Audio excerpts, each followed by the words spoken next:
어제 우리 강의를 잠깐 한번 생각해 볼까요?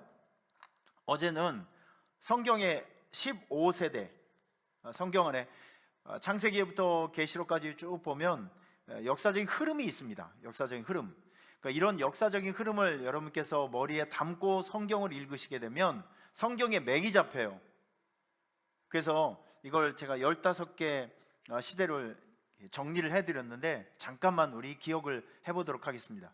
제일 처음에 하나님의 창조 사역이 담겨져 있는 창조 시대가 있었고요.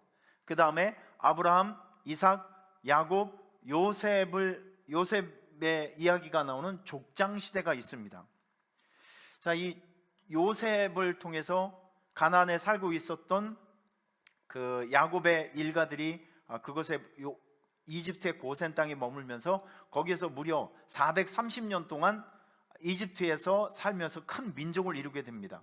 그래서 하나님께서는 모세라는 사람을 사용해서 불러서 민족의 지도자를 만들어서 출애굽을 하게 하는데, 출애굽을 하는 그 과정 속에서 하나님은 광야에서 그들에게 40년을 머물게 합니다.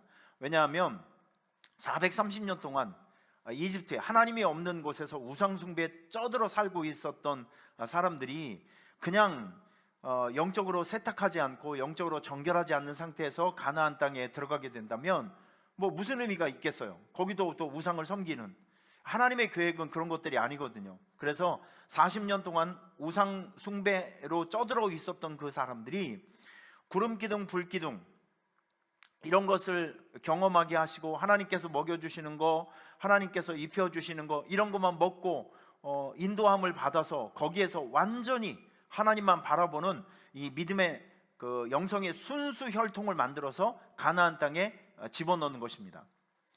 출애굽 시대가 있었고 광야 시대가 있었습니다.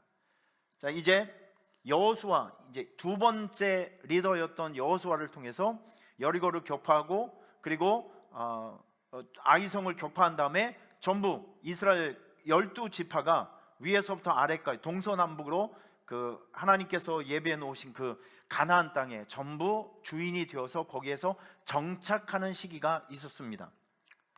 자, 그 다음에 이렇게 살다 보니까 하나님께서는 이스라엘 백성들을 다스리고 이끌어가는 지도자, 다시 말해서 사사를 세워서 이스라엘 백성들을 다스리기 시작합니다. 그 이후로 백성들이 왕을 요구하기 시작합니다. 우리에게도 왕을 주십시오. 사사를 거부하고 하나님의 다스림을 거부하고 이제 왕을 요구하기 시작합니다. 그래서 처음으로 세워졌던 사람이 사울, 다윗, 솔로몬, 요 세 사람을 통일 왕국이라고 합니다. 그런데 통일 왕국 시대가 지나가고 난 다음에 솔로몬이 죽은 다음에 나라가 두 조각이 났어요. 북쪽 이스라엘, 남쪽 유다, 이렇게 분열 왕국 시대가 시작이 됩니다. 그리고 나서 남쪽 유다가 바벨론에 의해서 멸망한 다음에 포로로 잡혀가게 되죠. 여기에서 이스라엘의 역사는 완전히 끝나게 됩니다.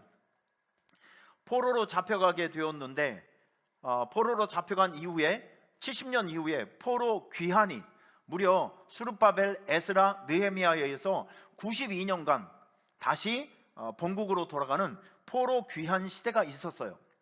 그리고 난 다음에 하나님께서는 침묵하십니다. 무려 400년 동안 하나님께서는 침묵을 하시게 돼요. 그 이후로 예수님께서 드디어 이 역사 안으로 들어오시는, 예수님의 탄생이 시작되면서 예수님의 그 사역들이 이제 우리의 인류 역사 안에서 시작이 되는 것입니다. 예수님 시대, 그리고 난 다음에 예수님께서 승천하시고 난 다음에 사도행전을 통해서 성령께서 감림하시고 임해서 이것을 통해서 교회가 세계로 뻗어가는 교회 시대가 있었고, 그리고 스데반의 순교 이후로 많은 교회들과 성도들이 핍박당하는 교회의 고난의 시대가 있었습니다. 여러분, 지금 그 다음으로 재림의 시대와 완성의 시대는 지금 그 재림의 시대를 향해서, 완성의 시대를 향해서 지금 인류 역사는 움직여 가고 있는 것입니다. 지금 보시면 성경 안에는 이렇게 15가지 세대가 나오는데, 여러분께서 성경을 읽으시면서 이 개념을 가지고 이런 역사의 흐름을 알고 성경을 읽으시게 되면 훨씬 더 성경을 또 쉽게 이해할 수 있고, 성경 역사 안에서 일하시고 우리에게 주시려고 하는, 이루시려고 하는 하나님의 구원 계획을 여러분께서도 쉽게 이해할 수 있을 것이라고 생각합니다. 이런 것을 상식으로 알고 있으면 성경의 맥을 잡을 수가 있거든요. 아주 유익한 정보라고 생각합니다. 잘 기억해 주셨으면 좋겠고요. 자, 이번 시간에는 신약을 전체로 한번 배워보도록 하겠습니다. 신약, 이 짧은 시간에 여러분, 내가 강의를 좀 잘 준비를 해왔으니까 여러분께서 잘 따라와 주시면 쉽게 이해할 수 있어요. 자, 우선 이 신약, 여러분, 이 신약은 4개 분야로 우리가 분류를 할 수가 있는데, 일단은 복음서 잘 알고 있지만 마태복음, 그 다음에 마가복음, 누가복음, 요한복음, 요 4개 서신을, 4개 책을 보통 복음서라고 합니다. 이 복음서에는 예수님 이야기가 나오죠. 예수님의 탄생, 예수님의 사역, 예수님의 고난, 예수님의 부활, 예수님께서 이 지구상에 오셔가지고 이 지상에 오셔서 하신 모든 일들의 행적이 바로 여기에서 이제 나오고 있는데, 이 보통 마태, 마가, 누가, 요한을 복음서라고 하는데, 특별히 여기 요 마태복음, 마가복음, 누가복음을 뭐라고 얘기하면 공관복음이라고, 공관복음서라고 이야기를 합니다. 공관복음서. 그러니까 이게 어떤 내용이냐면, 마태라는 사람, 그러니까 지금 우리가 이제 복음서라고 하면 마태, 마가, 누가, 요한인데, 이 복음서는 마태가 쓴 서신, 마태가 전한 복음, 마가가 전한 복음, 누가가 전한 복음, 요한이 전한 복음이에요. 근데 이 공관 복음서라고 하는 것은 마태라는 사람이, 마가라는 사람이, 그리고 누가라는 사람이 자기의 입장과 자기의 처지에 서서 예수님의 사역을 생각하고 정리하고 기록한 것이 바로 공관복음서라고 합니다.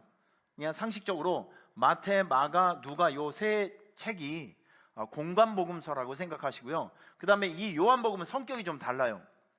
요한복음은 사도 요한이, 요한계시록을 쓴 사도 요한이 이제 마태, 마가, 누가, 요한, 이 사람들이 다 죽고 난 다음에 이 사도 요한은 무려 94세에 돌아가셨어요. 그러니까 예수님의 제자 중에서 순교당하지 않고 아주 자연스럽게 천국 가신 분이 사도 요한 한 사람밖에 없거든요. 그래서 사도 요한이 마태, 마가, 누가, 요한 복음서를 좀 보충하는 의미에서, 그리고 보다 유대인이 아니라 모든 사람, 보편적인 모든 사람들이 예수 그리스도의 복음을 이해할 수 있도록, 특별히 요한복음을 보면 아주 기독교의 아주 중심적인 교리가 로마서처럼 딱딱하게 설명되어 있지는 않지만 상당히 가장 기초적인 교리들이, 예수님을 통한 구원의 교리들이 요한복음 안에는 아주 잘 정리되어 있습니다. 그래서 기독교 교회에 처음 나오신 분, 예수를 처음 믿으시는 분들이 이제 성경을 읽는 책이 바로 요한복음이에요. 요한복음을 읽으면 이 기독교 교리를 아주 쉽게 접할 수가 있는 것이죠.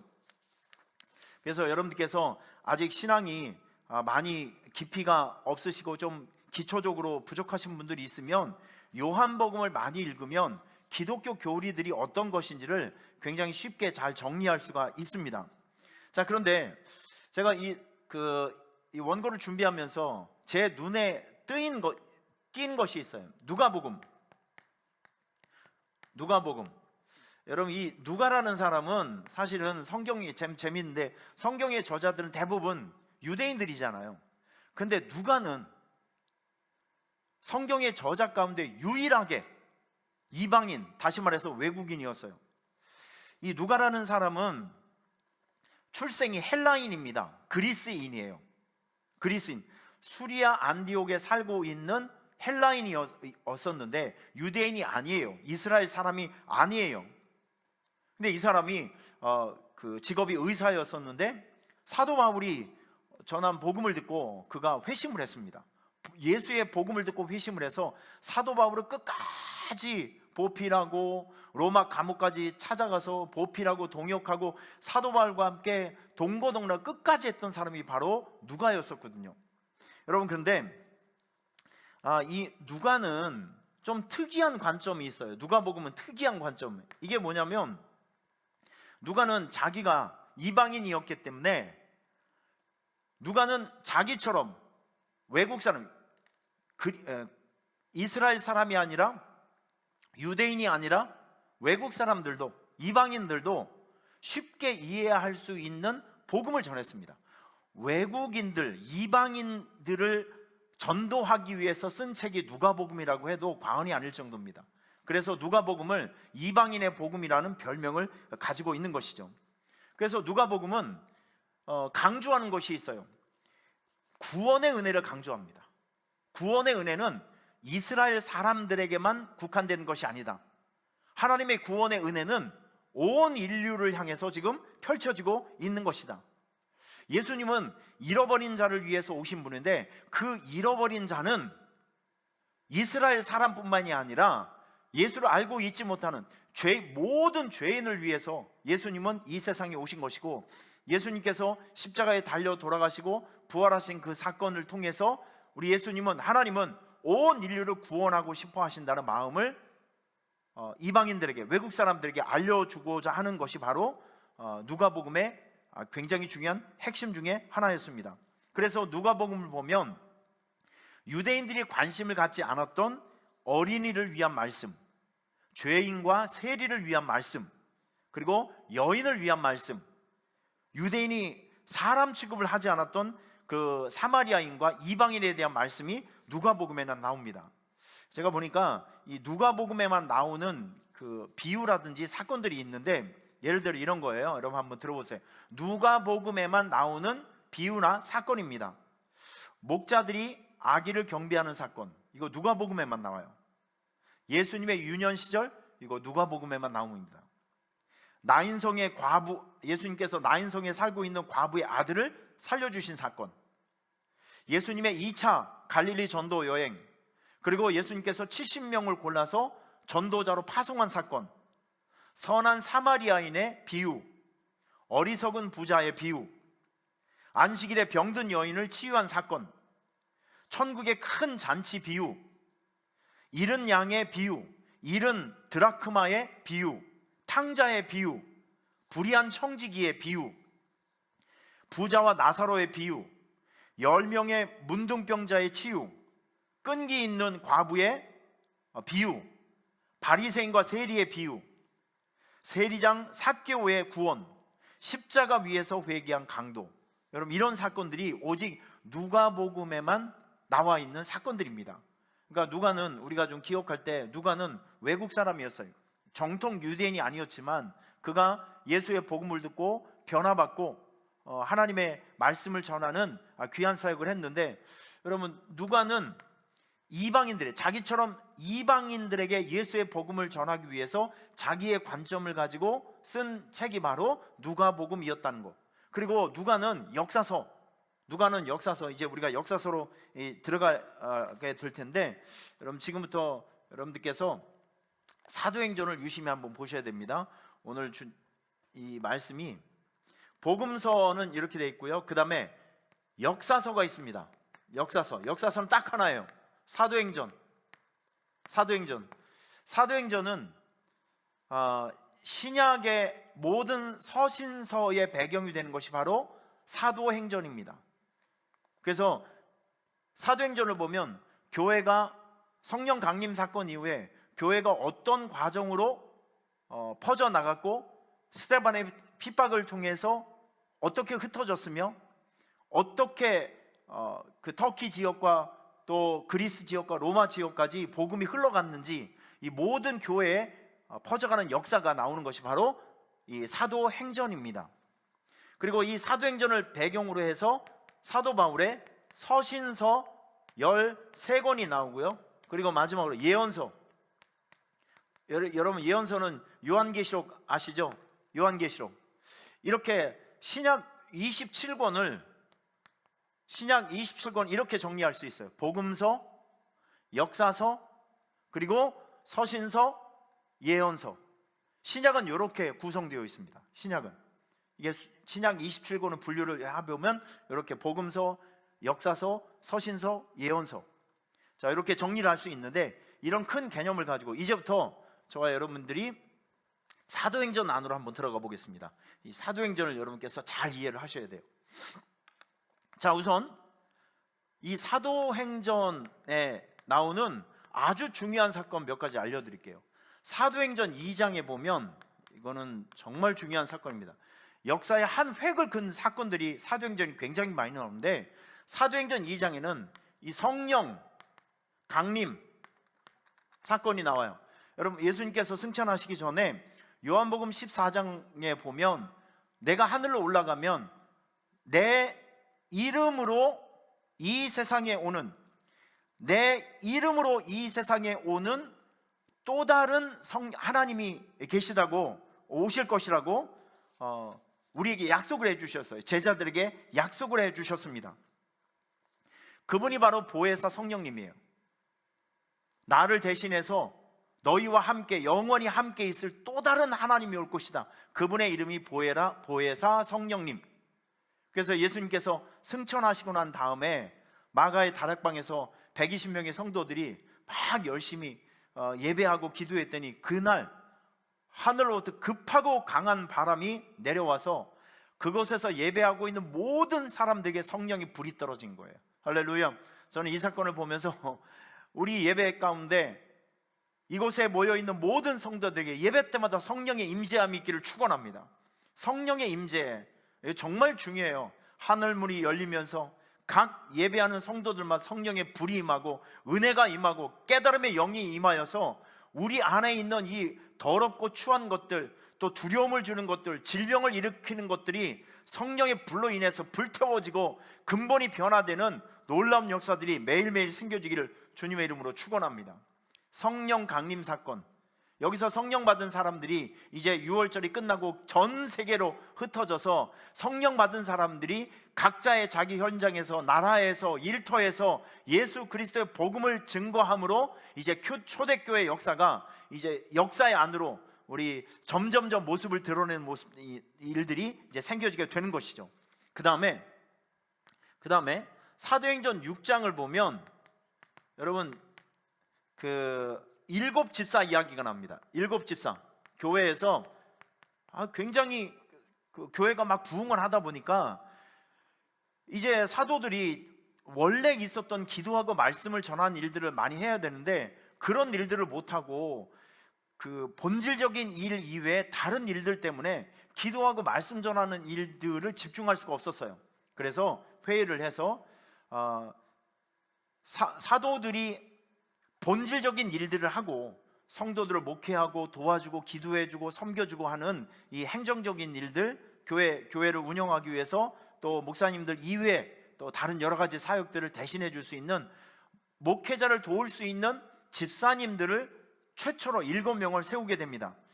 자, 그 사람의 이름이 스데반, 빌립, 브로고로, 니가노르, 디몬, 바메나, 니골라, 이렇게 7명이 세워지게 되는 것이죠. 그런데 이 스데반은 최초의 순교자가 되지만 빌립이라는 사람은 사마리아에 가서, 여러분 제가 조금 이따 설명을 해드리겠지만 이 사마리아는요, 역사적으로 보면 여기가 이제 북쪽 이스라엘이라고 하면 북쪽 이스라엘의 수도가 바로 사마리아예요. 그리고 남쪽 유다의 그 수도는 예루살렘이었습니다. 근데 이 사마리아는 여기가 갈릴리인데, 갈릴리, 예수님의 고향이 갈릴리예요. 여기 예루살렘에 성전이 있어서 사람들이 이제 절기를 지키기 위해서는 북쪽의 이스라엘 사람들도 전부, 여기 있었던 사람들 전부 예루살렘으로 와야 되는데 이 사마리아 땅을 꼭 거쳐가야 되거든요. 근데 이 사마리아는 역사적인 아픔이 하나 있어요.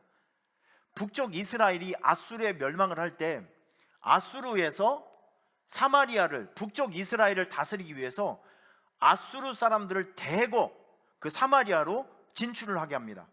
그래서 거기서 사마리아 사람 유대인들과 혼인을 합니다. 피가 섞여 버리죠. 그래서 정통 유대인들은, 이스라엘 사람들은 피가 섞여 있는 사마리아인들을 이방인 취급합니다. 만나주지도 않아요. 자기네 나라 사람이라고 인정을 해주지도 않습니다. 교류도 하지 않습니다. 그냥 저 사람들은 그냥 지옥에 들어갈 망할 사람이다 생각하고 사람 취급을 하지 않습니다. 그런데 성경을 보면 예수님께서는 사마리아 여인을 만나 주시고 사마리아 땅에 들어가셔서 복음을 전하는 사역을 하십니다. 여러분, 예수님께서 이 세상에 오신 목적은 죄인을 구원하시기 위해서 오신 거거든요. 이런 모습을 보면 예수님의 복음은 지역을 넘고 국경을 넘고 이념을 넘고 사상을 넘고 지역을 넘어서 모든 민족, 모든 세대 안으로 파고 들어가고 증거되어야 될 것이 예수 그리스도의 복음이라고 저는 믿습니다. 그래서 우리는 전도와 선교사에게 열심을 내야 된다는 것이죠. 이제 이 갈릴리 사람들, 여기에 있는 사람들이 사마리아를 거치지 않고 사람들 만나지 않기 위해서 이렇게 돌아가요. 이렇게 3일 길을 더 돌아가요. 그 정도로 미움을 받던 사람이 바로 사마리아 지역 사람들인데, 성경에 나오는 이 빌립이라는 사람이 여기에 들어가서 복음을 전해요. 여기에 들어가서 복음을 전하고, 그리고 에디오피아 그 여왕의 아주 그 비서에게 복음을 전해서 저 아프리카 에디오피아에게도 복음이 들어갈 수 있는 통로를 만들어 놓은 사람이 바로 빌립 집사였습니다. 우리 성도들이 전부 이렇게 스데반과 같이 또 빌립 집사와 같이 하나님의 나라의 확장을 위해서, 교회 사역을 위해서 헌신하시고 아주 귀하게 쓰임받는 모습들이 있는 사명자의 삶을 여러분 모두가 살아가기를 주님의 이름으로 축원합니다. 사도행전 6장에 이렇게 교회 집사님들이 세워지는 일들이 이제 소개가 되고 있습니다. 자, 그 다음에 여기 그 7장에 보면 스데반 집사님의 순교, 스데반 집사님이 순교를 당해요. 순교와 함께 시작한 것이 뭐냐면 교회의 핍박이었습니다. 본격적인 핍박이 시작되었어요.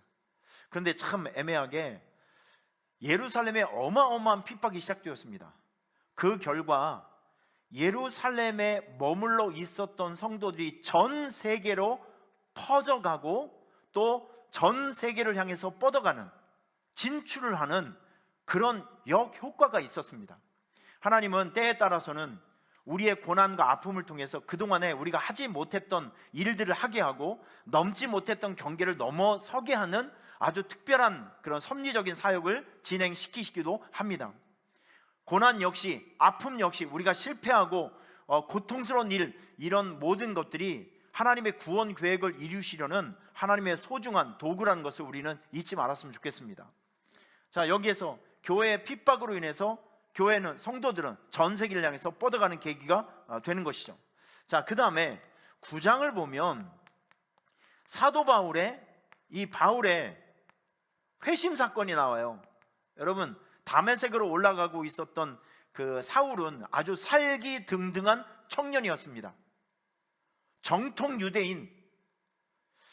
그래서 그 당시에 스데반과 같이 예수 그리스도의 복음을 믿고 또 이제 유대인 이외에 구원이 있다고 외치는 사람들은 정말 이 세상에 있어서는 안 될 암적 존재와 같은 아주 나쁜 사람들이다, 이런 생각을 가지고 기독교인들을 잡아 죽이는 일에 앞장섰던 사람이 바로 사울이었습니다. 살기등등한 사울. 그런데 이 사울이 체포영장을 가지고 다메섹으로 올라가는 과정에서 예수 그리스도를 만나게 되어서 거기서 완전히 그의 인생이 뒤집어지게 되는 역사를 이제 체험하게 됩니다. 여러분, 그리고 여기 보면 사도행전 10장을 보면 아주 중요한 사건이, 이게 정말 중요한 사건인데 여기에 뭐가 나오냐면 이방인이었던 고넬료가 있습니다. 고넬료, 이방인, 로마에서 온 그 가이사랴 지방에 아주 높은 관리로 왔던 사람이었었는데, 고넬료가 와서 보니까 자기가 그 지역 주민들을 다스리는 입장이었었는데 보니까 로마 사람들보다 너무 양심적이에요. 로마 사람들보다 너무 깨끗하게 살고 정직하게 살고 그들이 살아가는 모습을 보면서 감동을 받습니다. 그래서 이스라엘 사람들이 믿고 있는 하나님을 그도 믿기 시작하고 하나님을 예배하기 시작하고, 그 이스라엘 사람들이 기도하는 시간에 그도 기도하고 금식하고 착하고 선한 일을 열심히 실천하고 있었던 사람이 바로 고넬료이었습니다. 그런데 하나님께서 고넬료 가정을 한 샘플을 삼아서 요바에 있는 베드로를 환상 중에 만나게 하시고, 두 사람이 만날 수 없는 두 사람이 만나서 베드로가 고넬료 집안에 가서 예수 그리스도의 십자가 사건을 이야기를 할 때 마치 사도행전 2장에 나와 있었던 초대교회 성도들에게 임했던 성령의 불이 떨어지는 거예요. 이방인들에게도. 그래서 이 베드로가 너무 신기하고 너무 놀라서 자기가 경험한 사건을 예루살렘 교회에 가서 보고를 합니다. 여기에서 예루살렘 교회, 이 11장에 보면 예루살렘 교회에 공식적인 선언이 있었습니다. 어떤 선언이냐면, 하나님께서 이방인에게도 생명 얻는 회개를 주셨다. 이방인에게도. 그 전에는 예루살렘 교회라든지 다른 사람들도 구원은 그래도 이스라엘 사람에게만, 그리고 유대인들에게만 있는 거야, 이런 공감대가 다 있었거든요.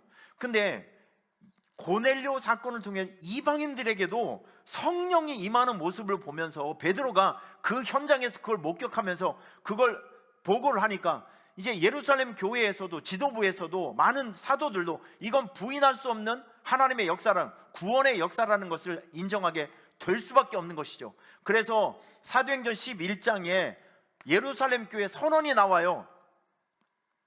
하나님께서 이방인에게도 생명 얻는 회개를 주셨다. 이 선언이 나오는 것이 사도행전 11장입니다. 그래서 사도행전 11장을 세계 선교의 문이 활짝 열게 해준 그 장이 바로 사도행전 11장입니다.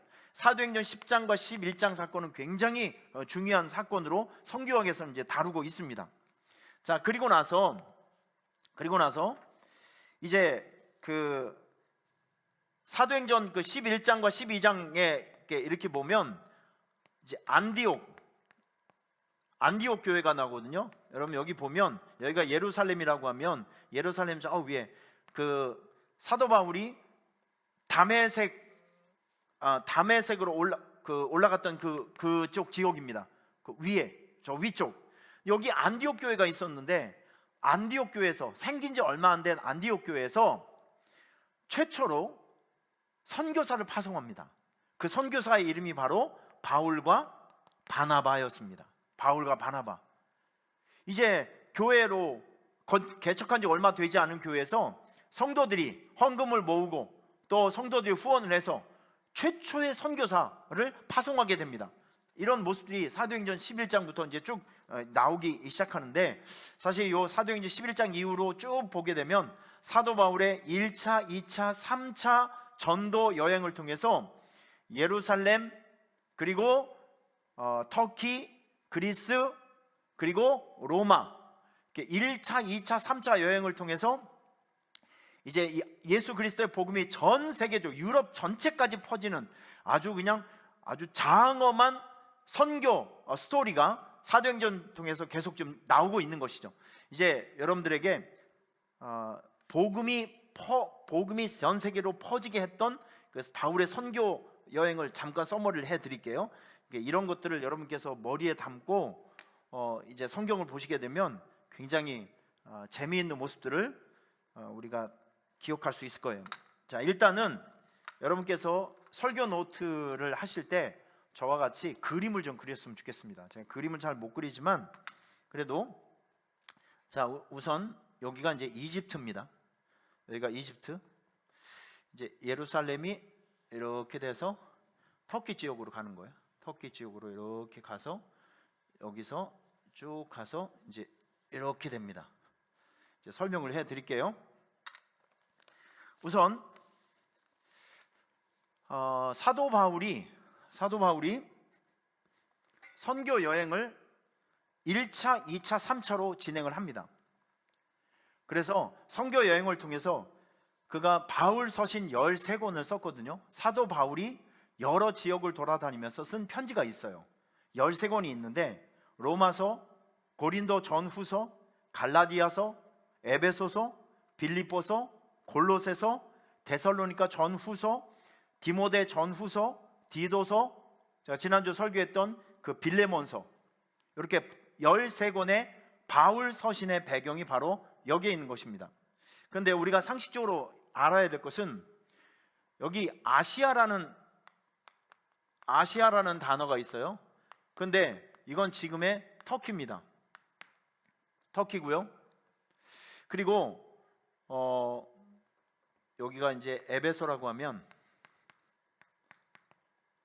여기를 중심으로 해서 여기 성경에 나오는 헬라라는 것이 있어요. 헬라는 곧 이제 그리스입니다. 여기서부터 유럽이 시작되는 거예요. 이쪽으로 가면 쭉 가면 이제 스페인이 나오고 뭐 독일이 나오고 뭐 이쪽으로 가면, 그래서 요나가 다시스로 도망하는 배를 탔다고 그랬죠. 이거 하나님께서 그 아수르의 수도에 가서 이제 이 성은 며칠 있다 망할 것이다, 너무 겁이 나갖고 다시스로 도망갔다고 그랬는데 그 다시스가 어디냐면 바로 스페인입니다. 스페인으로 도망가는 배를 잡아 타고 도망가려고 했던 거예요. 자, 그리고 여기는 이제 로마가 되는 것이죠. 로마. 여기 유럽입니다. 자, 이 사도행전의 전체적인 배경은 예루살렘이 여기에요. 예루살렘에서 여기 안디옥입니다. 안디옥. 예루살렘에서 여기는 이제 구브로, 바나바의 고향이었던 구브로 섬입니다. 사도 바울이 1차, 2차, 3차 여행을 통해서 여기까지 쭉 아시아와 유럽과 저 로마까지 거기에 가서 복음을 증거하면서 각 지역에서 각 상황에 맞게끔 서신을 보내준 것이 바로 사도 바울의 13권 서신서입니다. 그 중에서 특별히 사도 바울이 이 로마에서 옥중에서 쓴 편지가 있어요. 이걸 바로 그 유명한 옥중서신이라고 하죠. 옥중서신. 여러분 기억나십니까? 옥중서신 4가지죠. 에베소서, 빌립보, 골로새, 빌레몬. 이렇게 4가지 책입니다. 4가지 서신서가 있어요. 자, 이제 1차, 2차, 3차 그거를 제가 좀 정리를 좀 해드릴게요. 저를 한번 따라와 주세요. 그냥 여러분께서 정리를 하시면서, 자, 우선 1차 여행을 안디옥에서부터 시작을 했습니다. 1차 여행은 안디옥에서부터 시작했어요. 안디옥 교회에서 파송을 해서 간데 바울과 바나바가 갔죠. 근데 어디로 갔냐면 이렇게 구브로, 바나바의 고향이었던 구브로에 들어가서 여기가 어디냐면 여기 그 안디옥이라는 것이 또 있어요. 안디옥에 들어가고, 그리고 이고니온, 루스드라, 더베라는 곳을 방문하게 됩니다. 다 이쪽 지역이에요. 다 이쪽 지역. 그런데 여기에서 사도 바울이 영적으로 낳은 그 아주 중요한 역할을 했던 그 디모데라는 청년을 만나게 되죠. 여기 와서 루스드라, 여기서 만나게 됩니다. 여기서 만나서 사도 바울이 이쪽 지역을 먼저 공략을 하죠. 터키 지역. 그러고 난 다음에 사도 바울이 이제 2차 선교 여행을 하게 됩니다. 이제 예루살렘부터 시작을 해서 2차 선교 여행을 하는데 2차 선교 여행이 굉장히 그 스케일이 좀 컸어요. 여기 안디옥에서부터 시작을 해서 옛날에 자기가 그 방문했던 지역을 통과해서 중요한 무시아라는 곳, 이곳에 갔다가 여기서 드로아, 여러분 여기가 중요합니다. 여기 드로아 지역을 들어간 2차, 여기를 이렇게 간 거예요. 2차. 자, 이제 여기는 터키 가장 끝 지역입니다. 이제 이쯤에서 사도 바울은 발걸음을 돌려서 다시 터키 내륙 쪽으로 들어가려고 생각을 하고 있었어요. 근데 하나님께서 여기 있는 헬라 사람들을 보여주시면서 건너와, 너희는 우리를 도우라. 건너와서 우리를 도우라. 마게도냐 사람, 마게도냐 이쪽 지역에 있는 사람들인데, 여러분 성경에 보면 여기 그 빌립보, 그 다음에 데살로니가, 베레아, 고린도, 이런 지역들이 있죠. 이게 다 여기 헬라 지역, 그리스 지역입니다. 사도 바울이 드로아에서 터키 내륙을 공략하려고 했었는데 성령께서 막으셨어요. 너희들은 유럽으로 건너가라, 마게도냐로 건너가라, 헬라로 건너가라. 그래서 그 명령을 받고 사도 바울 일행이 어디로 갔냐면 빌립보로 들어간 거예요. 빌립보에 들어가서 우리 자주장사 했던 그 루디아를 만나게 되죠. 루디아 집을 거점으로 해서 본격적으로 유럽 선교가 시작되는 것이죠. 그러니까 유럽 선교가 처음으로 시작된 것이 사도 바울의 2차 전도 여행이었습니다. 굉장히 중요한 사건이죠. 그래서 사도 바울은 빌립보, 데살로니가, 이 베레와 고린도를 통해서 여기에 있는 다시 이제 에베소, 여기에 있는 에베소 이쪽 지역을 통해서 다시 이제 집으로 돌아간 이런 코스를 밟게 된 것이죠. 자, 그리고 3차 여행이 있습니다. 3차 여행도 비슷한 경로를 가요. 비슷한 경로를 가는데 여기에서 사도 바울은 배를 타고 직접 가지 않고 다시 돌아갑니다. 다시 돌아가서 여기에 이제 중요한 거 밀레도라는 곳이 있거든요. 밀레도. 이 밀레도라는 지역에서 사도 바울은 결단을 하게 됩니다. 무슨 결단을 하게 되냐면 성령께서 이제 예루살렘에 가서 종교 재판을 받아야 됩니다. 지금 예루살렘에 있는 사람들은 사도 바울을 잡아 죽이기 위해서 혈안이 되어 있었거든요. 근데 하나님께서 감동을 주셔서 이제 예루살렘 성에 이제 들어갈 차비를 하려고 밀레도에 이제 들어가게 됐는데 여기에서 에베소에 있는 장로들과 성도들을 다 만나서 내가 예루살렘에 들어가려고 하는데 내가 거기서 무슨 고난을 당할지 무슨 어려움을 당할지 난 건 내가 다 알고 있지만 그럼에도 불구하고 난 간다.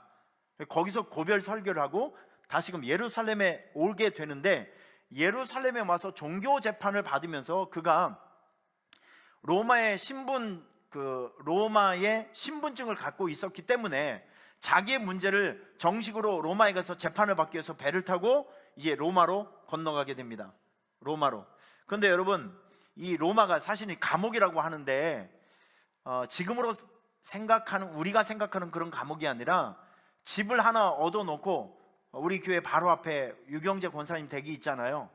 이렇게 재판장 옆에 큰 재판소 옆에 조금 원룸 하우스들이 있는 거예요. 그러면 재판을 받기 위해서는 사람들이 어느 지역을 가지 말고 그 자택에 머물러 있어야 됩니다. 자가 격리를 해야 되는 거예요. 언제 어느 때 재판이 일어날지 모르니까 그냥 집에서 머물러야 됩니다.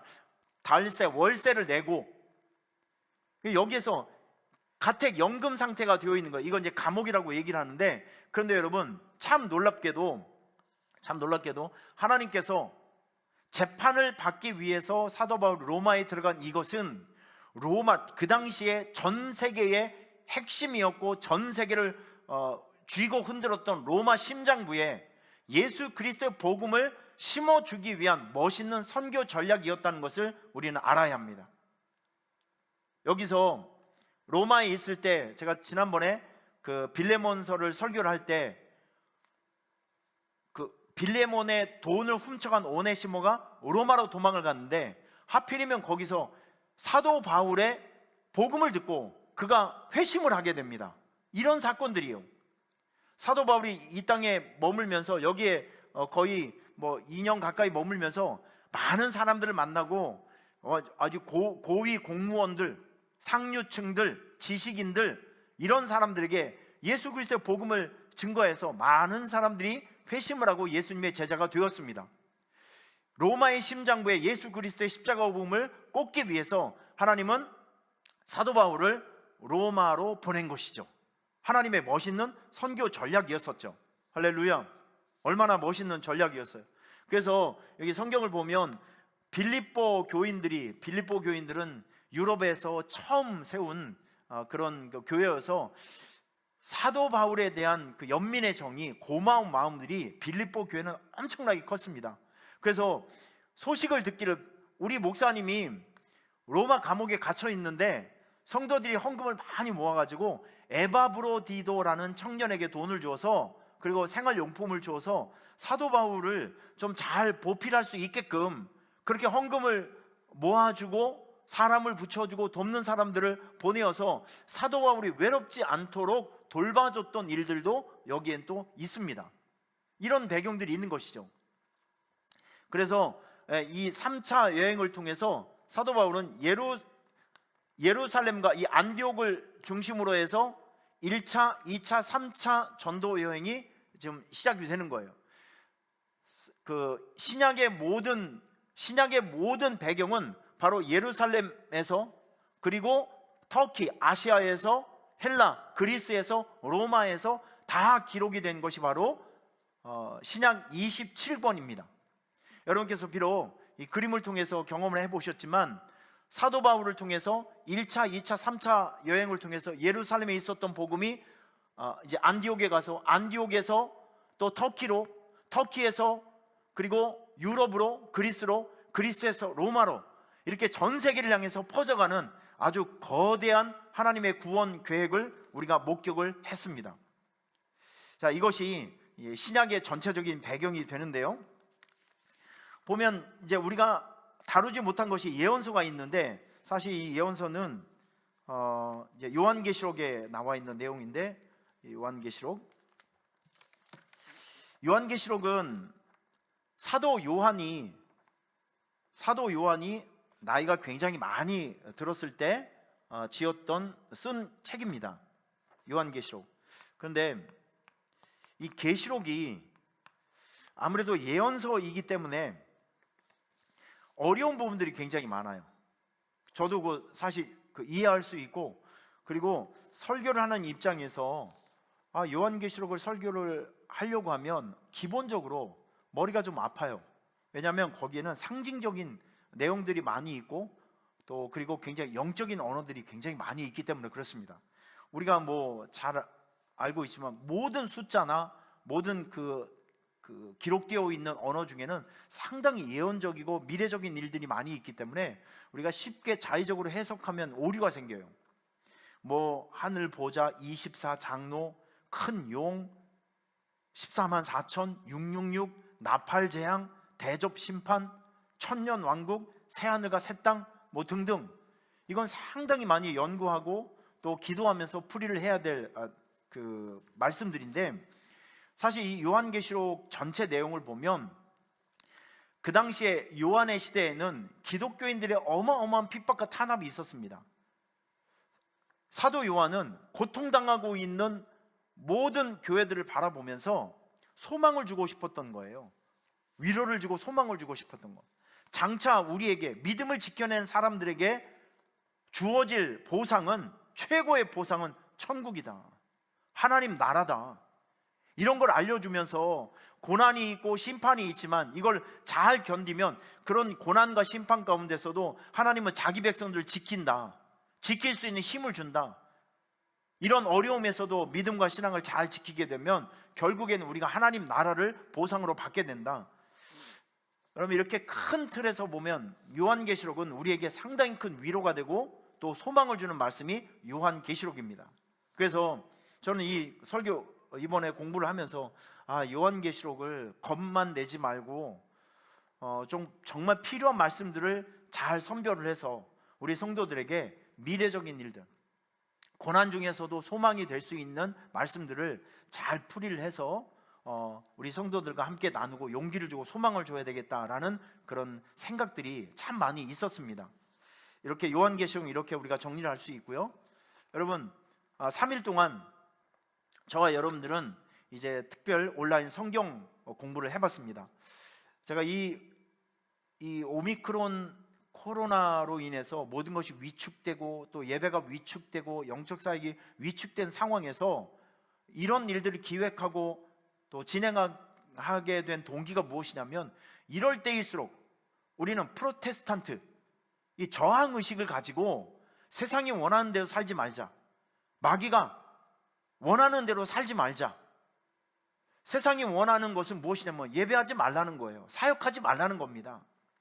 우리가 세상이 원하고 마귀가 원하는 대로 살아가다 보면 우리의 믿음과 신앙을 결코 지킬 수가 없습니다. 그럼에도 불구하고 우리가 할 수 있는 것들을 찾아내서 우리의 믿음과 신앙을 지키기 위해서 몸부림을 쳐야 된다는 것이죠. 지금처럼 우리가 하고 있는 것처럼 우리는 교회에 모이지는 못하지만 온라인은 다 연결이 되어 있으니까 각자의 삶의 현장에서 말씀 듣고 말씀 공부하고 기도하고 또 온라인으로 모여서 또 교회에 모여서 영적 사역을 하고 이러면서 고난의 시기, 핍박의 시기를 믿음과 신앙을 지켜내기 위해서 몸부림을 치면서 저항하면서 살아내야 합니다. 다음 주일에는 제가 8시에는 실시간으로 합니다. 여기에서 이제 대통령 선거가 정말 얼마 남지 않았어요. 대통령 선거를 위해서 우리가 나라를 위해서 좀 기도하고, 지금 우크라이나하고 러시아에서 전쟁이 터졌죠? 여러분, 이런 것들을 남 얘기로 생각하지 말고 벌써 전쟁이 터지니까 우리나라 물가가 4%가 올라간대요. 점점점 살기가 어려워지고, 코로나는 지금 계속 점점점 더 확진자들이 많이 생기고, 우리 주변에 보면 우리의 힘으로 감당할 수 없는 일들이 너무나도 많이 있습니다. 이럴 때 우리가 손 놓고 있으면 안 되죠. 이럴 때일수록 하나님께서 우리에게 주신 기도의 영권, 기도의 능력을 가지고 우리는 하나님 앞에 더 절박하게 기도하면 살 길이 생기고 돌파구가 생길 줄 믿습니다. 우리는 이렇게 영적 사역을 하면서 예배하면서 하나님을 바라보면 하나님께서는 몸부림치는 우리에게 기회를 주실 것이고 돌파구를 주실 것이고 은혜를 베풀어 주실 것입니다. 3일 동안 함께 해주신 여러분 정말 감사하고요.